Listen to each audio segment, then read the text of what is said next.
Hello, everyone, and welcome back to the 16 millimeter Film Crew podcast. I'm Cindy. And I'm Dale. You can watch us on YouTube. You can like and comment on our YouTube videos and subscribe to our YouTube channel. You can listen to us everywhere podcasts are found at 16 millimeter Film Crew podcast. And you can visit us on our website at www.16millimeterfilmcrew.com. This week, we watched the Before Trilogy, written and directed by Richard Linklater. This celebrated three-part romance captures a relationship as it begins again, deepens, and strains over the course of almost 2 decades, chronicling the love of Celine and Jesse from their first meeting as idealistic 20-somethings to the disillusionment they face together in middle age.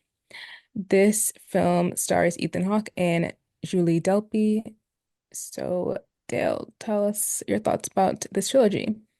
Um, yeah, it's his Linklater strengths. He's good at telling, I guess, personal stories about like real life, this concept of using actors, and filming them like periodically at a time, depicting how we grow and evolve as human beings is really good. Like very few directors have that wherewithal to or the idea process to do that. And it also shows the level of work and dedication it takes to do because to, constantly go back to these characters and actors who are also evolving along with their characters, and it's also a good creative process because as the actors themselves evolves as individuals and as they get older, you see a bit of them bleed into their characters and also give a little bit more humanity and make these characters personal, which engrosses you and entraps you. And I love the fact that it shows the evolution of relationship. I mean, like this Romeo and Juliet whirlwind love affair in your early 20s to life actually hitting you in your 30s until, the period where you have kids and your life evolves around your kids and trying to, capture and hold on to that spark. You never know. And now they might do another one a couple years ago where the kids are growing and they're trying to capture the love they once had. Now the kids are gone the house and they take to pick that struggle. See, I think this is a wonderful calm concept. It's Linklater's probably best work. And I think it has gone to influence a lot of other writers and directors since the initial release of Before Sunrise. Yeah, this is definitely a groundbreaking story and just like way of filmmaking. I'm not really sure if anyone had done this before. I mean, I guess back in the days, you would take a really long time to make a movie. Like, I remember for Eyes Wide Shut, they were there for like years. But in terms of like revisiting characters over the progression of years, and so as the character ages, you also age, and you're like coming back into that world periodically and doing a new story based on that time period and that time of their lives, but also that time of that of their relationship. I think is was very new and like actually no one had really done that before. So, and now that's like a Richard Linklater staple, this is what he does, like, which is pretty cool. Yeah. But yeah, I had never seen these movies before and I always wanted to watch them. But watching the first one, I think that's Before Sunrise, was really like maybe one of my favorite movies now. Like it's become one of my favorite movies. Like it's just the way it's done. I love people sitting in rooms doing nothing and talking. Like that is my favorite kind of movie to watch. And I got three of those. So I was a very happy girl. But yeah, I loved that first one because it was capturing like these two strangers who just meet on a train and they're just like instantly connected to each other and but it wasn't like cheesy in any kind of like rom-commy way. It was very like, you know what, like you're interesting to me and you're cute. So I might just hang out with you all day. And Yeah. it's like, yeah, I get it. Like you're in your 20s, you don't have any money, you're not really doing anything. You're just like, okay, yeah, let's just see where it happens. I mean, very mid 90s. Like, I don't think you could do that today. Like, you would just be afraid of your safe for your safety. But like, in terms of like back in the day when things weren't, I don't know, necessarily not safer, but just like maybe there was like an innocence at that time. So like people were like felt free to just do whatever. I love that. hmm And because it did capture like when you're in your late teens, early 20s, and like the days just seem really long and you just like walk around doing nothing. Like I miss those days. So it kind of tapped into some nostalgia for me as Yeah. well. But yeah, that for me that was my favorite in the trilogy just because it was like something was like just beginning and it was like really sweet just to see those two together. They have incredible chemistry. Like I think Ethan said he had to audition a lot for this movie. And that makes a lot of sense because you're following these people for such a long time. Like the chemistry has to work. So um that was really impressive just how like you can just feel whatever bond that they had so clearly and how they would have conversations and get to know each other. And I also just like that all of that first movie really does lay the foundation for like where these characters end up going Yeah. in the second and third one. So like even like little lines where she asks him like, "Oh, what don't you like about me?" or something to that effect. That always kind of comes back around in the other films, and you can see how something really sweet and innocent kind of turns into something kind of, destructive towards the end. So it's like, I don't know, I just really loved everything about it. Like the writing is fantastic. Shooting it in like a beautiful European city like Vienna, like just everything worked. The music worked. They both worked. Like everything was just working. And it did inspire so many other things. Like I can just count of like, okay, yeah, this show or this movie was trying to do what they were doing back in the day. Yeah. So, Yeah, and it really captures the aspect of intimacy that I think as a society we've lost. I think for the most part, in a lot of our depictions of intimacy is viewed as sex. But like I remember some like the best times of being intimate with a person like back in college. Like if it was somebody like just being there in the space and doing nothing and just having their presence there was like so fulfilling. And I think that's like a lost thing now. You have the massive abandonment of third places, with malls and stuff going away where you could just go and escape and just wander around and be with your friends, whatever. Now we're stuck like even with us with the podcast, recording on digital spaces. A lot of that has been lost as technology has advanced. Um, but yeah, I love like that whole the capturing of like they even reference it a bit in the third movie where she makes a joke about reading Romeo and Juliet and their romance was very much like Romeo and Juliet in like the first two movies.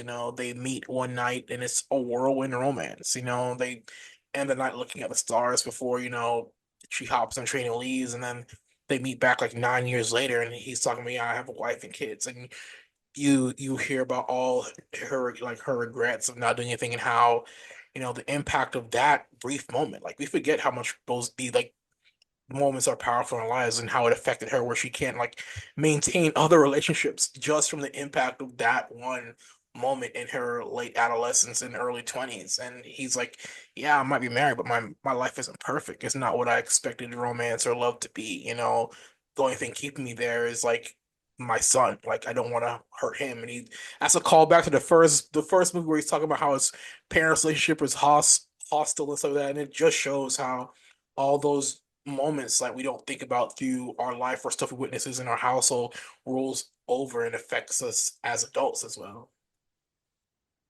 yeah, he was like living in a cycle of his own, like, Yeah.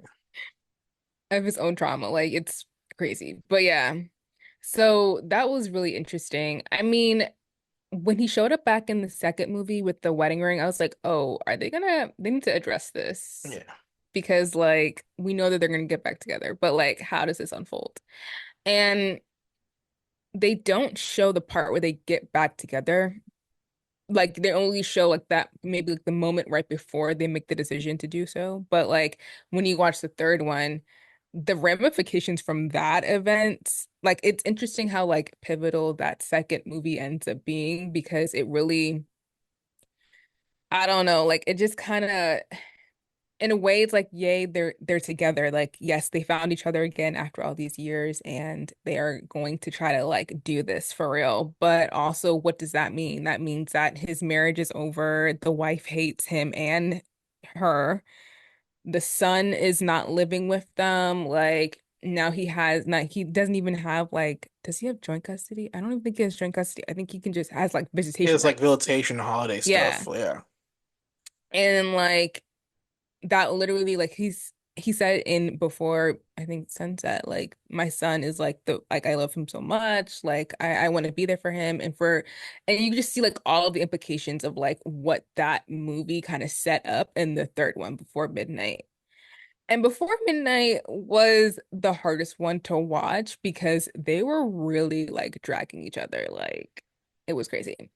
And all of the stuff, and that's so weird because like I think they talked about this in an interview, Ethan and Julie, when they were saying like in the first movie on the train, you open with that couple arguing, and by the last movie, they are that couple. And Yeah. it's like, yeah, that really sucks. Like, because I think when you, and that's the thing, is like, I don't know how well these people really knew each other. Like their connection was strong, but I think their ideals of like love and also like their perspective on the world is so different that it did end up like being one of those things that turned into was at one moment really fascinating and great to being really like irritating and also just like breaking down the marriage. Like, I mean, they're not married, but their relationship. So like yeah, it's complicated. It was really complicated, but it was also really honest. To me, I was like, I don't know if these two people should be together. Mm. When we hit the last movie, I was like, I'm not really sure. What were your thoughts? I know that's not, it's not super relevant, but it's kind of relevant to the movie. I mean, yeah, I mean the last movie really hinges the linchpin of the relationship's there. Now, what are you doing to maintain it and make it work? Um, and I always thought it was like, I think that was also a very powerful part for me to witness and watch how, like relationships are work. It's not sunshine and roses. And I think it impacted me a lot because I like in my large circle of friends, like I think I've realized how rare it is that I'm like one of the few people in my circle of friends that have both their parents together. And Mm. for me, I always thought that was interesting because even though my parents are together, I still see them argue and fight and everything. And I've understood like, okay, relationships take work to to um maintain it together. And I've also seen, as you know, as a kid, you're aware of like, oh, you're aware of monetary stuff, but you don't really say anything. So I've seen like, okay, money's tight. One of them's lost job. One of them, I've seen that growth and evolution. And now as an adult, I can see them. Okay, cool. Your kids are in like adulthood. Like they can provide for themselves.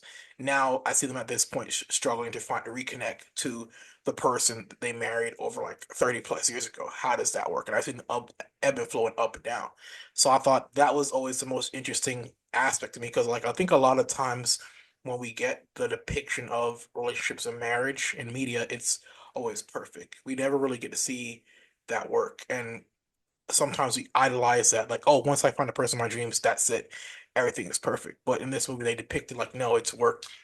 Like they argue about, I miss my son. I missed all those moments of him growing up in New York and Chicago, and he's about to become a man.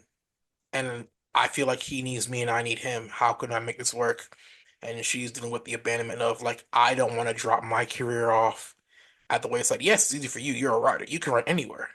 But I'm in environmentalism. I'm in politics. How can I abandon my passions for your passions? And it's that work and that dialogue. And at the end, he tries like, look, when she's mad because he's not get he she thinks he's not seeing his view on it, and he's like, look, I love you. This is love. This is what romance is. And we have to find a way to make it work, no matter what. Like, I love you, you love me, but everything is not going to be perfect. There's always going to be friction. And the only way the relationship can last is if we can find a way to work to that friction. So I thought that was like really important to depict in this project.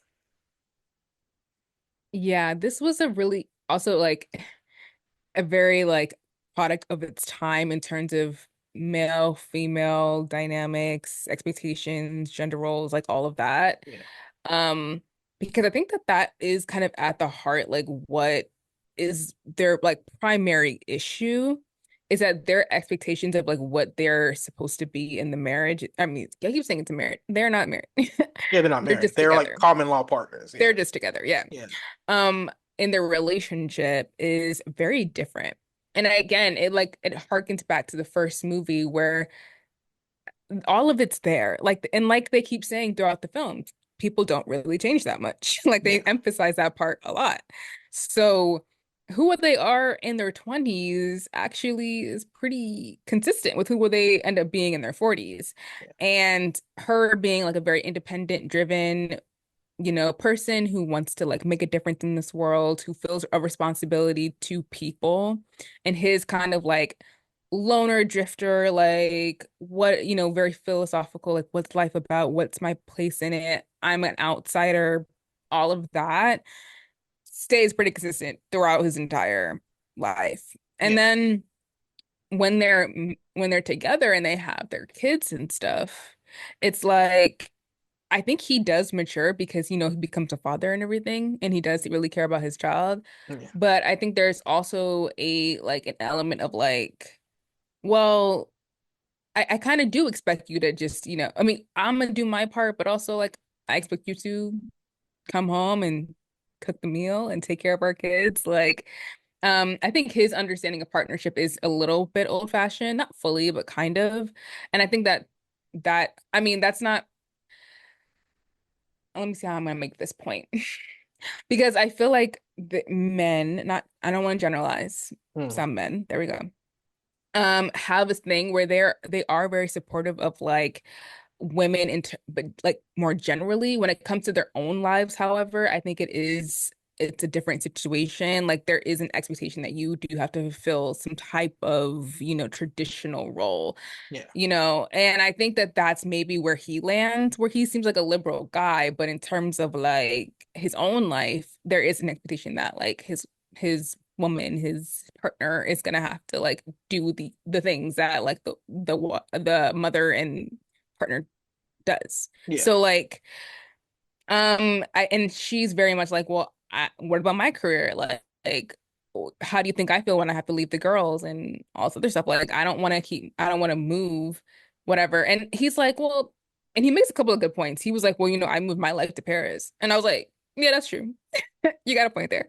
Um, but I don't know. It's like she doesn't feel like the sacrifices are equal. Mm. So again, it keeps going back to that back and forth dichotomy of like what they think that they're doing in this relationship was very, very different. Yeah. And that's why I'm kind of like, even though like the vibes can be great and the connection can be great, like you should probably think hard before you do something like, especially like have children. Like, please think about that before that Yeah. happens. Like, if you want to do whatever you want, like go for it. But when you want to have kids, you gotta have like some serious conversations because you can't take that back. So Yeah. like please think Yeah. about it, folks. But yeah, that's my thing. It's like you're creating this life with someone who, again, I'm not sure if you know all that well. Like they have a lot of conversations, but it's always under like a certain filter. Like I feel like how he sees her is very romanticized, and she says that a lot. And Yeah. how she sees him is more realistic, but also like it's romanticized in a different way. Like this guy changed my life, and so like no other relationship lived up to this moment. So I kind of have to pursue it, even though like there are issues. And like there's always going to be issues in relationships, but like I don't know, if the fundamental stuff isn't clicking, then I don't know. Maybe they'll be fine. If they make another one, I'm interested to see like where they end up. Yeah. But like at the end of this last one, I was like, I don't know. Like I'm just not sure. Yeah. It's when she and it's clear how they view each other and view life.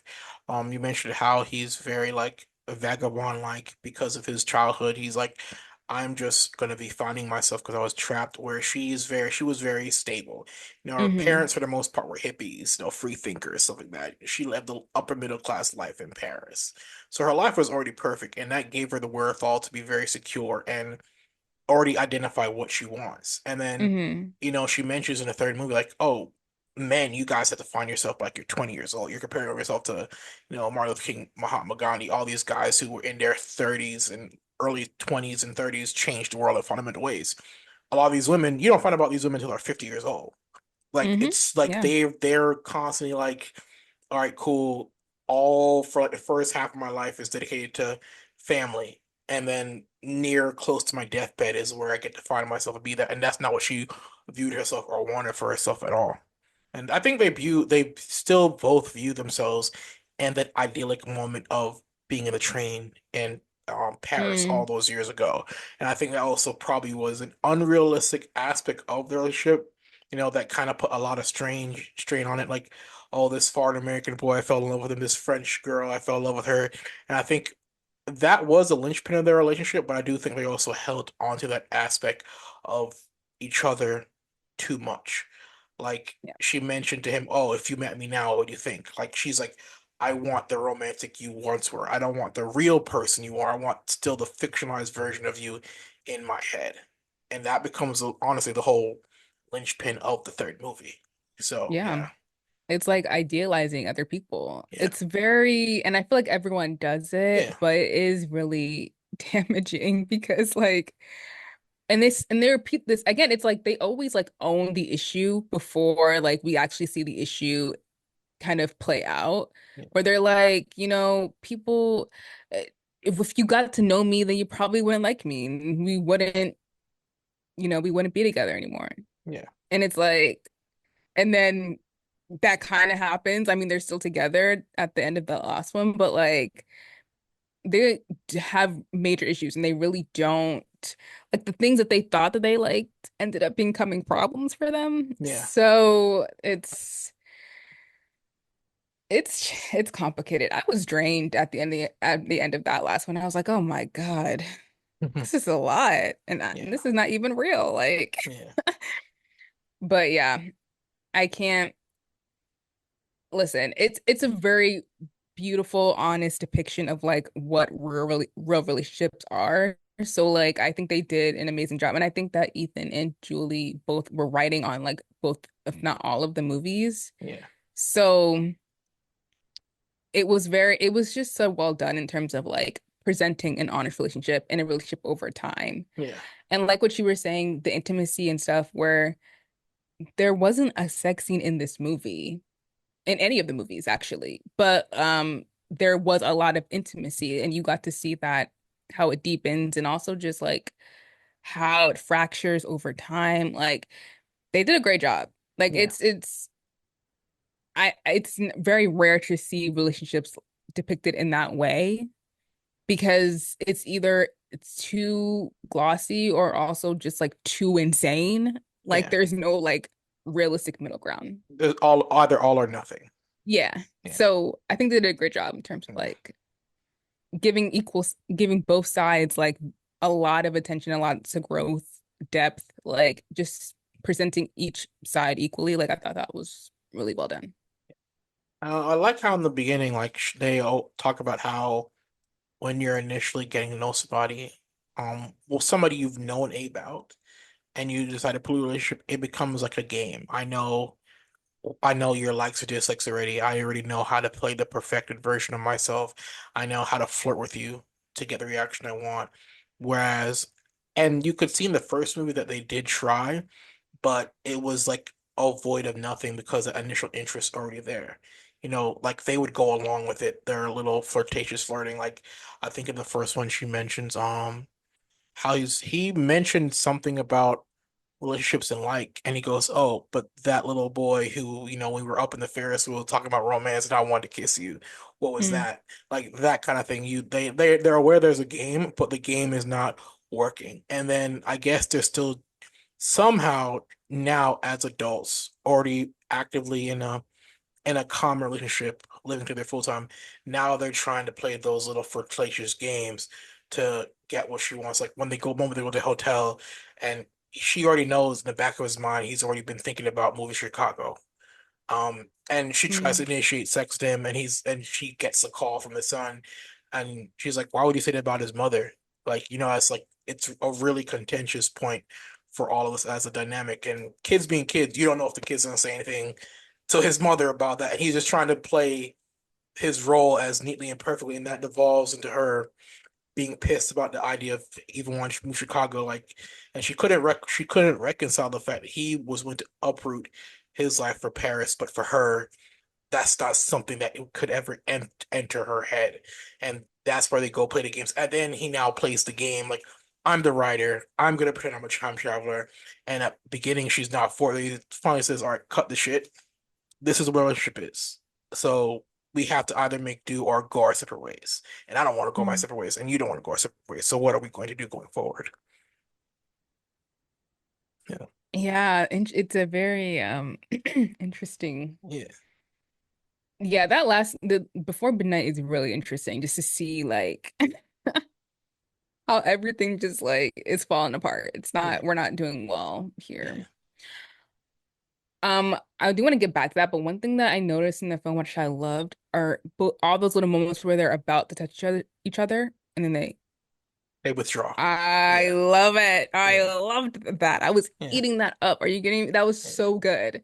And they both do it in each movie, and I love it. But back to that point that you were making. Yes, I feel like they don't. It's like I don't know. I think she has a very specific idea of like what a strong, independent woman is supposed to be doing with her life. And she feels like she's going further and further away from that ideal. yeah. So it's not only about idealizing each other, it's also the idealizing of Of yourself. yourself. Yeah, Yeah, like they both feel like they're not who they thought they would or should be at this age. yeah, And so it's like eating them up.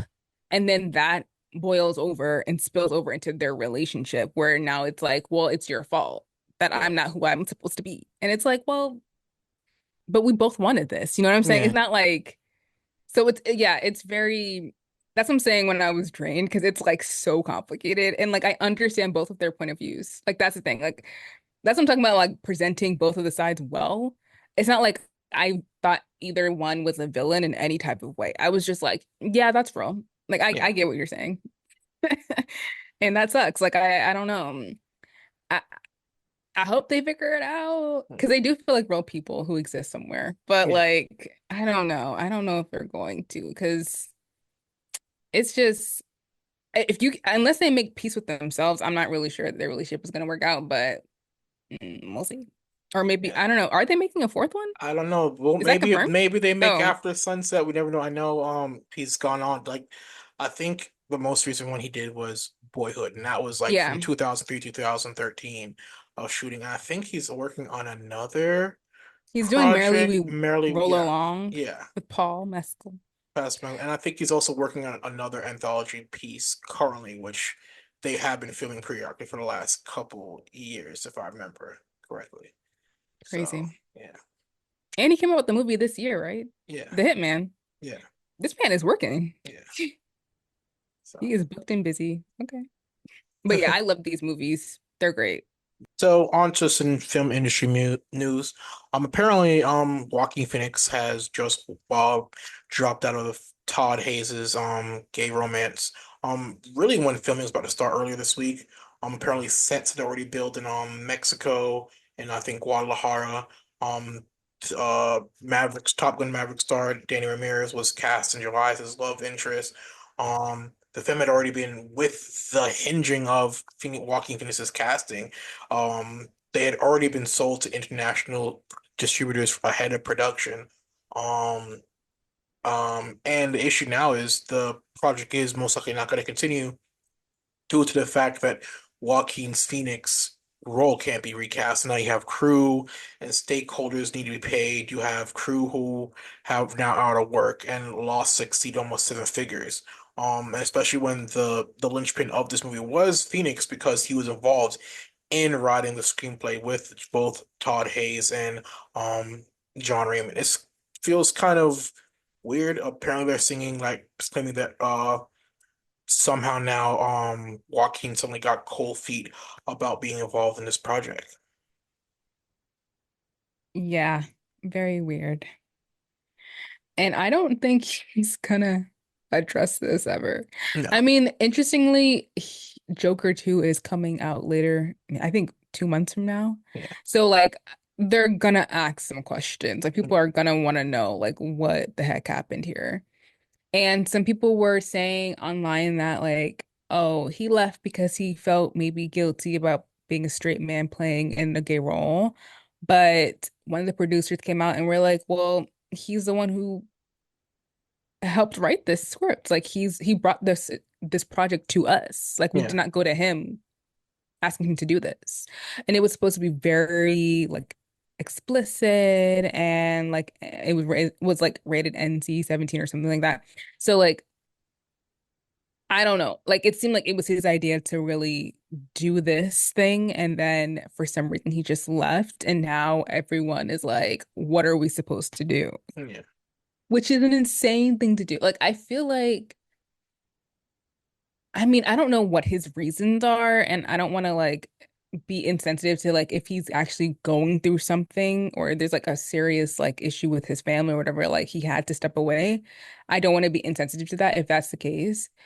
But also like as a professional who's been in this industry for so many years, like you know how much money and time and commitment people put into making films. So Hmm. like it does seem somewhat unprofessional to just leave everyone hanging.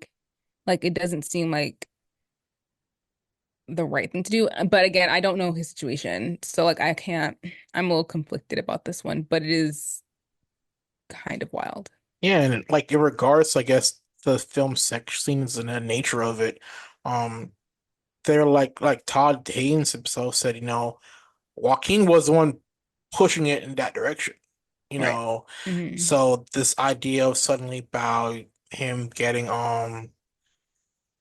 eat cold feet about it is really shocking when it's essentially his project. You Right. know what? This is your baby essentially. You basically are the reason why everything got lined up as far as the shooting the movie and distributors, and now you have cold feet. And now and especially when now we've heard the ongoings of the strikes and stuff repeatedly and stuff like that. There are crews who are out of work who are like, okay, cool, at least though for 2 months or so, I'm gonna be in Mexico and I'll be working in Mexico doing X, Y, and Z. Now it's stakeholders and producers, and now like, where's my money? And then they've spent money building sets already, and you also have, okay, cool. While we're in Mexico, these are where all the cast, crew, and film members like hotels and villas and stuff have already been rented and paid for. Like so much money has already been sunk into the movie before production has even started.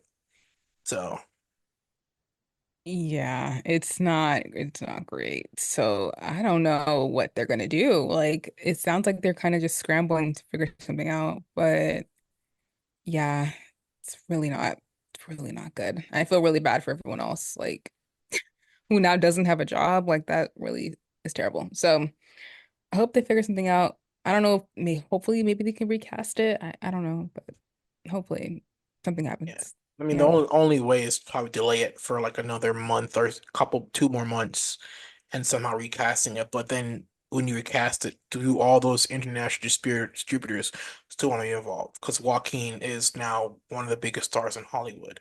You know, do they still want to be involved with a relative unknown being involved, especially considering, the only lead star is Danny Ramirez. His biggest movie was in his Top Gun, and he wasn't even one of the biggest build people there. He was one of the other fighter jet pilots in the movie.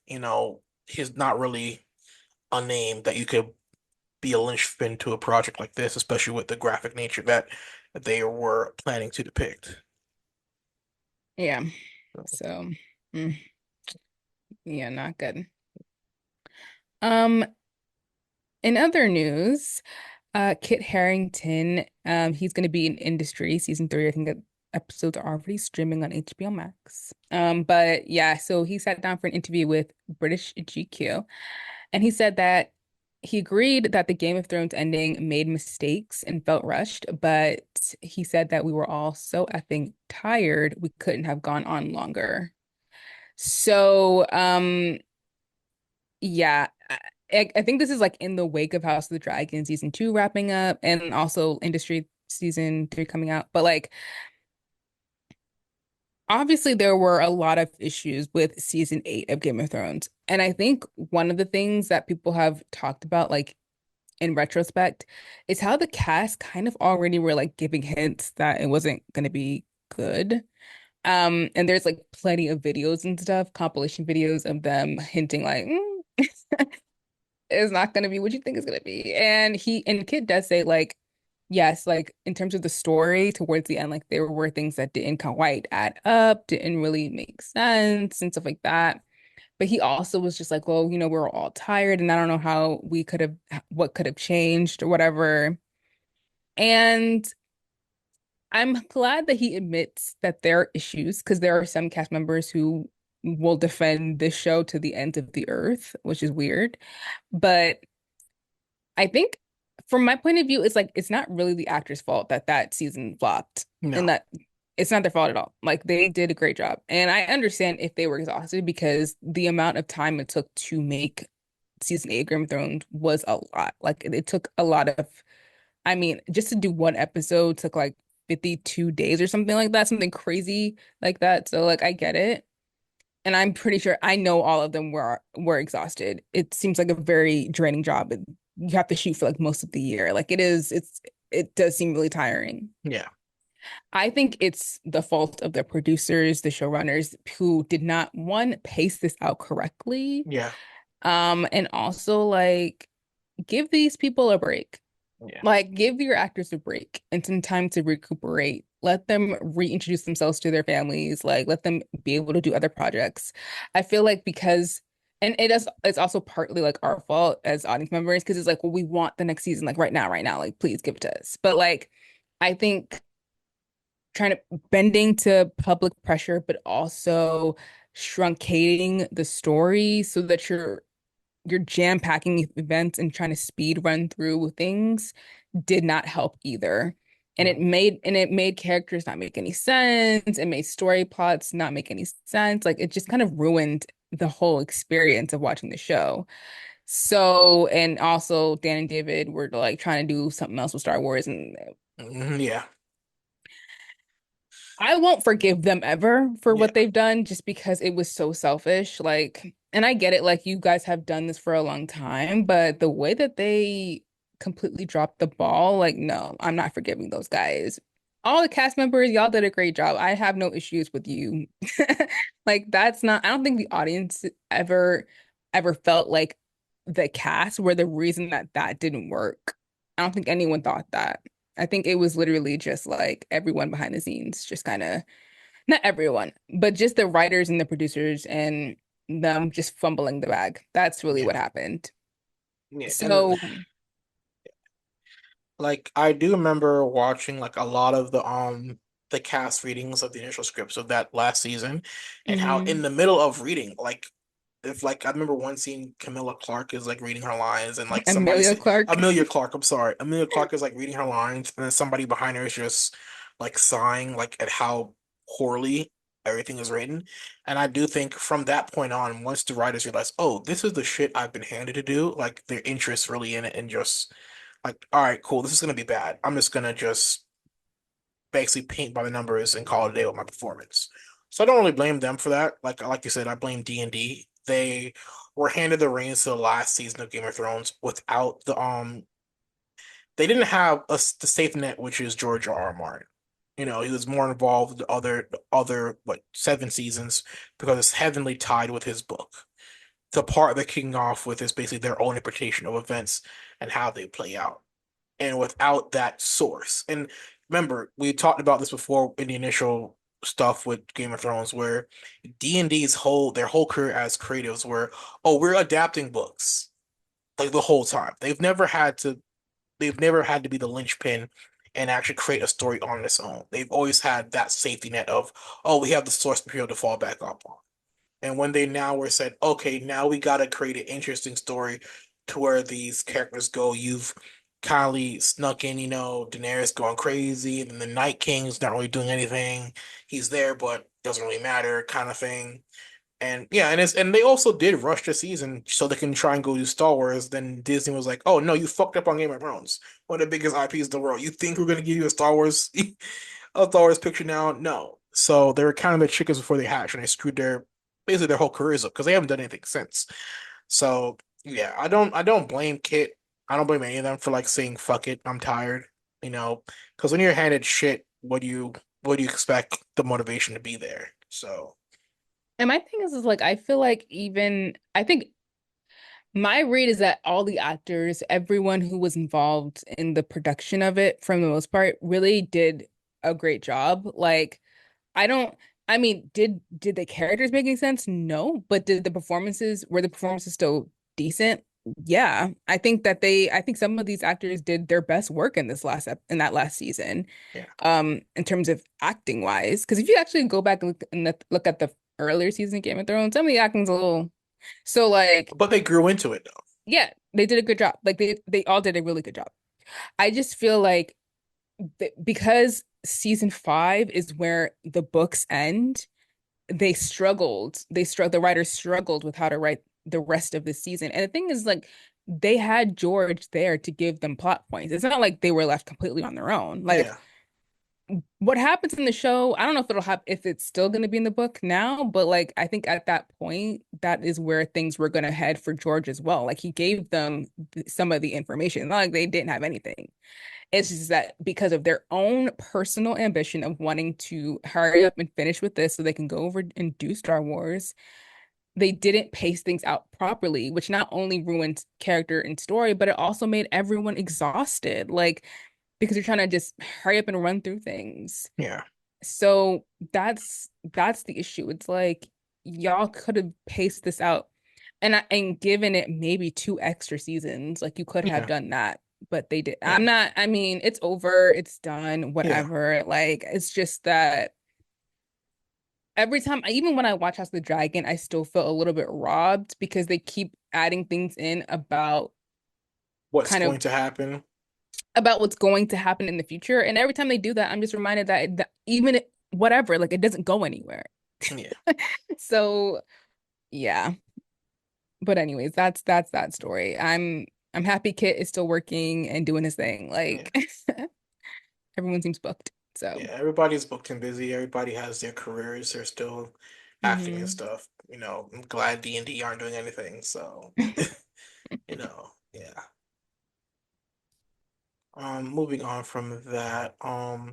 So the Academy Awards is in a bit of, I guess, kerfuffle.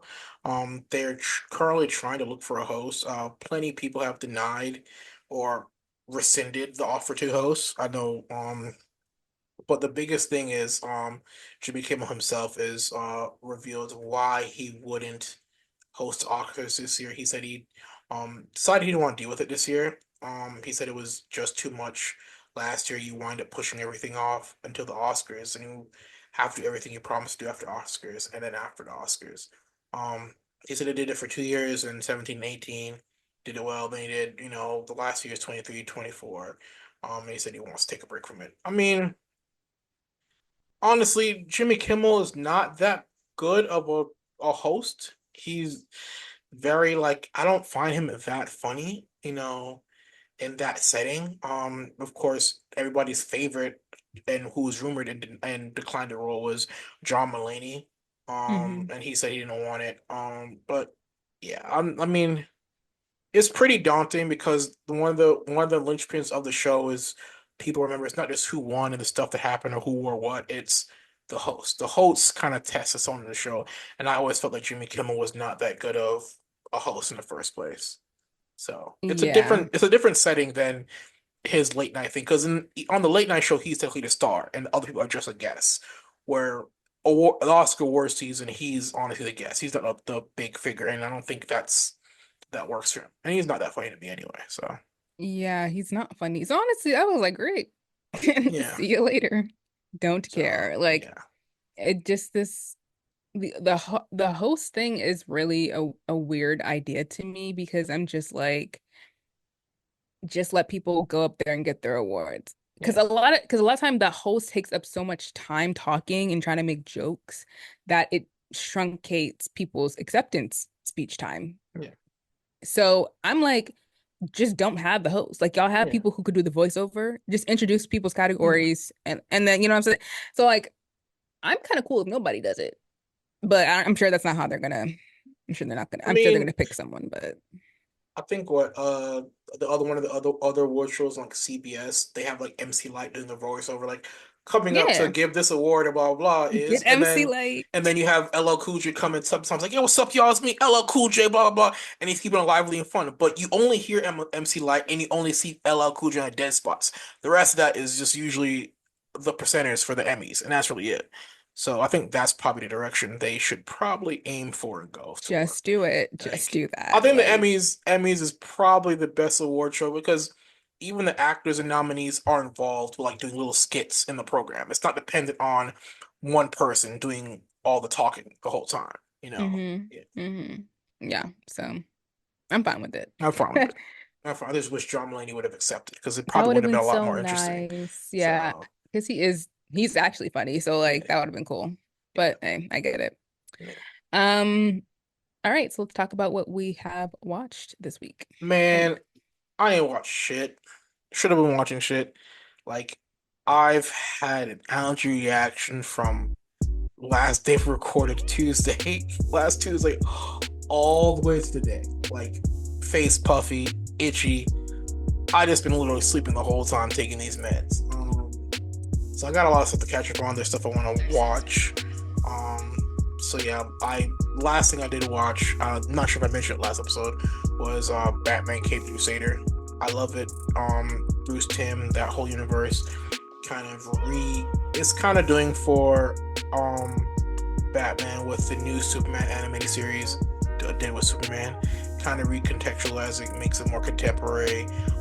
Also the animation styles do fit both personalities of both heroes and the worlds they live in. Like the Superman show is very like futuristic and colorful, whereas Batman is like very neo noir and grays and blacks, much like the original anime series. And I love it. Having fun with it. Hopefully, I'm laughing at the fact that with all this announcements of Warner Brothers losing a stock, that one of their linchpin characters as Batman, they say, "Oh no, that's not a good idea."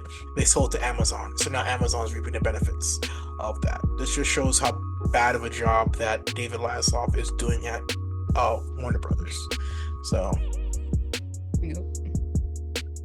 Okay. I didn't watch. I watched other people react to, so I basically know the plot of The Summer I Turned Pretty, but Netflix version, which mhm. is My Life with the Walter Boys.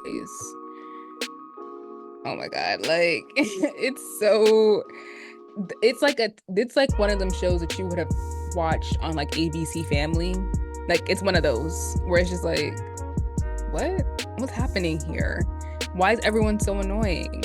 And why are we supposed to care? Like it's ridiculous, but it's a flop. Like, and I think I don't know if they're gonna make more, but it's like a fun time waster. Like it's one of those things that are perfect to react to because it is so stupid. Like there's some stuff in there where you're like, oh, okay, I can see where they were going, but the boys aren't cute enough. Miss Thing is like the main girl. She's fine, but like the story isn't even really about her, which is weird because it's like, isn't this your life with the Walter boys? Like, why aren't we focusing on your life? And we're focusing on all these like side characters who we don't care about. So, a mess. The Summer I Turned Pretty is actually good. Like, it is very cringy and cheesy, but it's also like it feels a little. It just feels, I don't know, classier than whatever than whatever we got with that one. This My Life with the Flop Brothers. So like whatever. But I did watch that because I don't think I watched any other thing in terms of like movie or TV show. So yeah, that was it. Um, and yeah, that is it from us this week. We hope that you're all taking care of yourselves and doing well. Make sure to check out all of our social media. Support us if you can, and we will see you guys in the next episode. Goodbye. Au revoir.